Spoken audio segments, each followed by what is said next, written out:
So, have you ever found yourself in that cycle? You know the one. Oh, absolutely. You set this incredible, inspiring goal. Maybe it's learning a new language, getting truly fit, or, I don't know, finally finishing that passion project. Yeah, you start with all this There's energy. so much enthusiasm, right? So much drive. But then maybe a few weeks later, the momentum just kind of fizzles out. And you're right back where you started. It's a really common feeling. It is. It's a familiar pattern for so many of us, and it leaves you wondering why. Why do some changes actually stick and others seem to just, well, evaporate? That's the million-dollar question, isn't it? Exactly. And today, we're diving deep into exactly that question. We're exploring James Clear's phenomenal book, Atomic Habits. It's everywhere, that book, for good reason. It really is. It's been called this practical, science-backed blueprint for understanding habit formation and, lasting behavior change. So our mission in this deep dive is really to unpack the core principles, the actionable strategies, basically from a comprehensive review of the book. Kind of give you a shortcut. Yeah, exactly. A shortcut to understanding how these seemingly tiny, almost insignificant changes can compound, how they can lead to truly remarkable, life-altering results over time. And what's fascinating here, I think, is how Atomic Habits tackles something so fundamental. I mean, it's about our daily lives, right? Really? It takes these complex psychological principles, the kind that might feel a bit intimidating if you read them, like an academic text. Yeah, definitely bends sometimes. Right. And it distills them into this incredibly accessible, actionable framework. It really shifts the focus. How so? Well, it moves from just what we're trying to do to understanding the underlying system that governs all our behaviors. Yeah, the system. Okay. Yeah, it's about recognizing that, our environment, our processes, they often dictate our actions much more than just our intentions or willpower.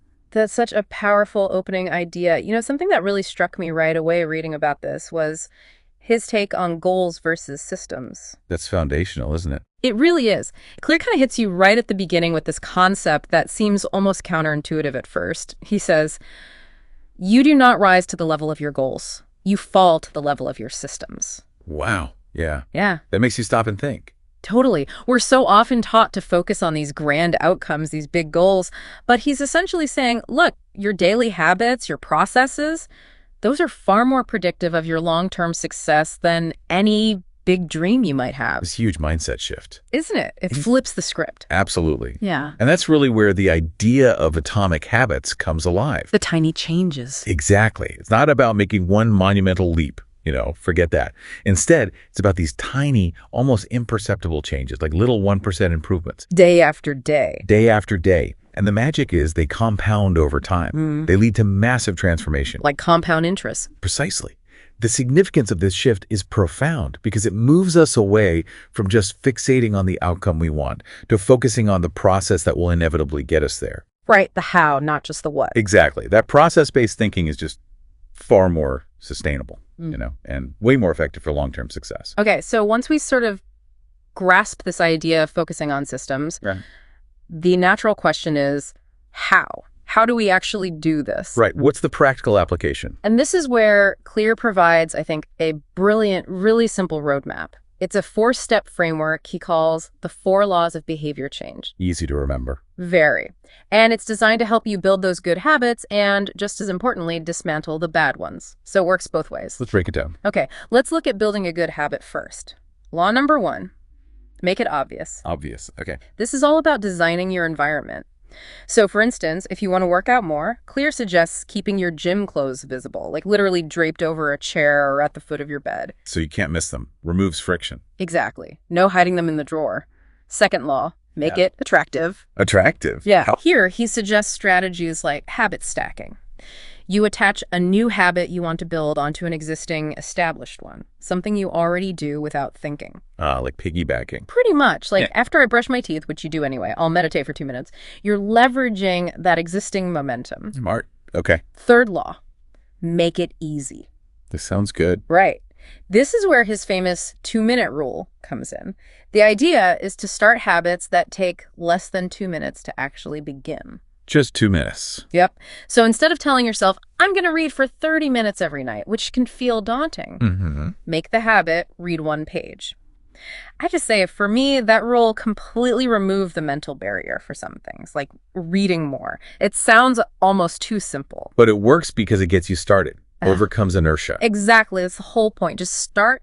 And finally, the fourth law, make it satisfying. Satisfying. So rewards. Basically, yeah. It's all about finding a way to get some immediate gratification for these habits that often have long-term payoffs. Because, let's face it, our brains are wired for instant rewards, not waiting months for results. True. We want that dopamine hit now. Right. And the brilliance of this framework, I think, is that it's completely reversible for breaking bad habits.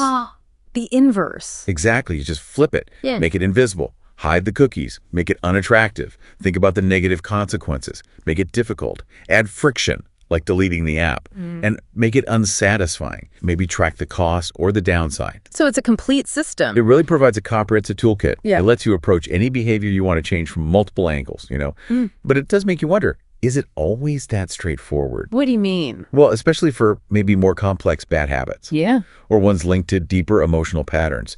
Clear's framework offers these really powerful starting points, for sure. Yeah. And it encourages you, the listener, to think about areas in your own life right now. Where could applying just one of these laws, either way, make a real difference? Even a small one to start. That's a really good point about complexity. But, okay, once we grasp these practical laws, Clear then takes us a step further. Beyond just the actions. Yeah, exactly. He suggests we need to think beyond just the actions themselves. And this next concept, I think it really shifts the whole perspective, doesn't it? The identity piece. Yes. He shifts our focus from what you want to achieve, your goals, Yeah. to who you want to become, your identity. It sounds subtle, but it's huge. It is. It's an incredibly powerful mindset shift. So instead of the goal being, say, I want to run a marathon, the identity shift is, I am a runner. Right. It reframes the entire effort. Completely. It aligns your actions with your self-concept, makes it part of who you are. And this identity alignment is just crucial because it deeply integrates the behavior into your self-concept. When you see yourself as a runner or as a writer or as someone who is, say, organized, then the things runners or writers or organized people do, they feel natural. Like it's just what you do. Almost inevitable, yeah. Rather than some chore you have to force yourself to do every single day. And this vastly increases consistency, motivation, because you're not just chasing an outcome anymore. You're being you. You're living in alignment with who you believe yourself to be. But, for someone who's maybe struggled with identity or self-belief, how does Clear suggest they start? How do you embody this new identity without it feeling, well, fake? Or inauthentic at first? That's such a crucial question, isn't it? And Clear has an answer for that, too. He suggests that identity actually emerges from your habits. It's not the other way around necessarily. So the actions build the identity. Exactly. Every action you take is like casting a vote for the type of person you wish to become. So even if you don't feel like a runner yet, just taking that tiny step of putting on your running shoes. That's a vote. That's a vote for being a runner. And those votes, they add up over time. They build the evidence for your new identity. I like that. Each action is a vote. That makes it feel manageable. It really does. So, okay, we're making these tiny changes, these atomic habits. We're maybe starting to shift our identity. But what happens when you don't see results right away? The frustration point. Yes. I think this is where so many of us get stuck. You know, you're putting in the work, you're doing all the atomic things the book says, and then crickets.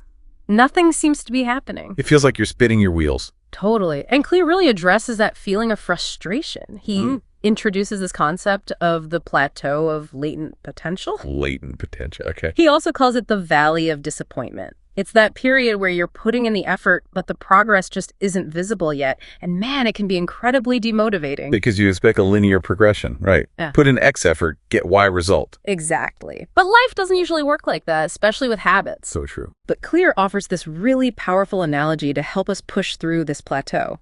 He says, habits are the compound interest of self-improvement. Back to the compounding idea. Yeah. Just like money compounding quietly in a savings account, the effects of small, consistent habits might not show up for a while. They build exponentially, often hidden beneath the surface. Then, whoosh. And this concept is just essential for persistence, isn't it? Absolutely critical. The real insight here, I think, is that this valley of disappointment, That's where nearly everyone gives up. Right when it's about to get good. Exactly. Because our brains, like you said, they're hardwired for immediate rewards. We don't like waiting. So that breakthrough moment, that sudden leap in progress or results you finally see, it often comes only after a sustained period of effort where it felt like nothing much was happening. You just have to keep showing up. You do. It's a critical reminder for you, the listener. Yeah. You need to persist, even when those immediate results aren't apparent. Trust the system, trust that compounding effect, and remember that real, significant results, they take time. Patience and persistence. Key ingredients. Definitely. Another incredibly practical piece of advice Clear offers is about the power of tracking and feedback. Simple stuff, really. Yeah, the practical tools. He talks about using simple habit trackers or even just, physical cues like marking off days on a wall calendar, making a chain. Don't break the chain. Exactly. I found personally just seeing those X's build up on a calendar, that visual chain, it makes a huge difference psychologically. You don't want to break it. And that visible progress is actually a key component of making habits satisfying, right? It ties back to that fourth law. Good point, yeah. When you see the chain of successes on your tracker, or maybe you implement a small reward for hitting a certain milestone, like a week straight, it provides tangible reinforcement. That positive feedback loop is what encourages consistent behavior. It helps solidify the habit, makes it easier to stick with for the long haul. It taps into our desire for achievement, I guess. Seeing progress feels good. Exactly. Feels good. Okay, so we've deep dived into the core ideas, the laws, the identity shift, the plateau, the tracking. Now, let's zoom out a bit and look at the book itself based on our review. What are its real strengths? Yeah, let's evaluate it. Well, first, the review really highlighted the actionable advice. I mean, every single chapter ends with a summary and practical strategies you can literally apply immediately. No fluff there. Very direct. None at all. Second, it has a wonderfully clear structure. Those 4 laws we talked about, they provide such a memorable, easy-to-follow roadmap. You won't forget them. Makes the concept stick. Definitely. Third, it's genuinely backed by research. Clear draws on psychology, neuroscience, compelling case studies. It's not just opinion. Adds credibility. For sure. Fourth, it's versatile application. People use this stuff for just about anything. Health, productivity, relationships, business, you name it. Wisely applicable. And finally, it's full of relatable examples. Real-life stories from athletes, artists, entrepreneurs. They really make the concepts come alive and feel achievable. Yeah, those stories help connect the dots. So, lots of positives. A lot. But for a balanced view. Right. And to provide that balanced perspective, our review also identified some points for consideration, or, what some might term weaknesses, depending on what you're looking for. Okay, like what? One thing mentioned is repetition. Now, this can be useful for reinforcement, hammering the points home. Sure, helps it sink in. But for some readers, certain ideas are reiterated multiple times throughout the book, which, could feel a bit redundant after a while. Okay, fair enough. Another observation is that it's not deeply philosophical. It's very practical, which, as we've said, is its core strength. But it doesn't really delve into the deeper existential questions or, say, complex psychological motivations behind why we have the habits we do. It's more how-to. More tactical than philosophical. Exactly. And lastly, some might find it a touch over-optimistic in its framing. It can sometimes imply that these small changes always work smoothly in the long run if you just stick to the system. And reality can be messier. It can. It potentially underplays some of the deeper emotional hurdles or, systemic challenges people face that might require more than just a clever habit tweak.